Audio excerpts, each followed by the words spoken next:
Thank you, Trinity, for your generosity. Last week you brought in almost 600 boxes of cereal for people at the clinic.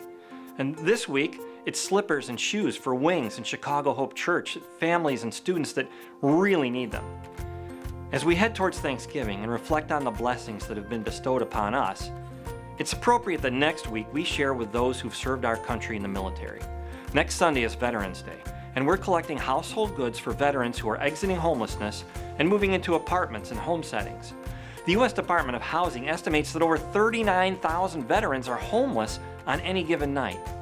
The VA, partnering with the VFW and community groups, is working to move veterans out of homelessness. We can help by donating household goods for them. Specific items are too numerous to mention here, but a full list is available at the front desk in the lobby and on the city. If you remember moving into your first place or moving your college student into a dorm, pretty much anything you needed then is what we are collecting for veterans. Personal hygiene supplies, items for the kitchen and bathroom, cleaning supplies, and a lot of miscellaneous items. All items must be new and in original packaging. Please, be generous to those who've served our country next week on Veterans Day. Hi everyone! As we start the How to Be Rich series, there's a question after the first chapter in the book asking, have you seen an example of generosity? Well, I have. This last week, I called a man back who had left a message on the clinic hotline. He started off by saying that he received his postcard in the mail. In my head, I'm thinking, okay, he was a guest last year, so he's probably wanting to know what time the doors open. Instead, I got blown away. He said that even though his circumstances haven't changed, he wants to volunteer this year. What an example of generosity. Even though he is in need, he still wants to give back. We never know how God will use us. So we have less than a week left until clinic. I would ask that you all take a minute and think about the gifts the Lord has given you. If you find it in your heart to serve and you haven't volunteered yet, we need the following gifts: sorting clothes this coming week in the evenings, working in the kitchen, readying the food or washing dishes, taking family portraits, or escorting guests through the clinic.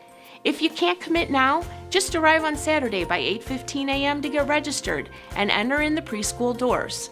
We will find a place for you to serve. Thanks to all who have registered. Look for an email this week on what to wear and when to arrive. Have a blessed week and hope to see you on Saturday.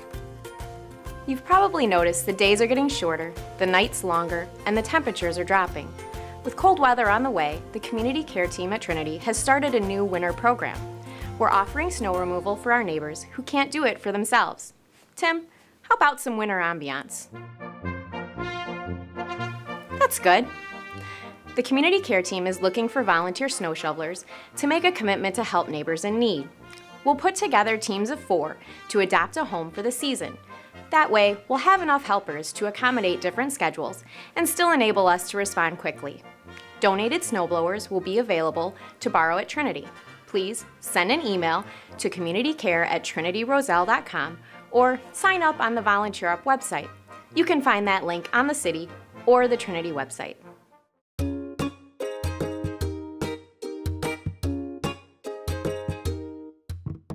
A few weeks ago, Pastor Mueller had a quote from Martin Luther in his sermon.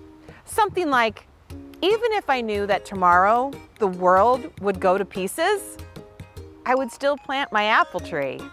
It's a good thing people plant apple trees even when they might not be there to enjoy the fruit themselves.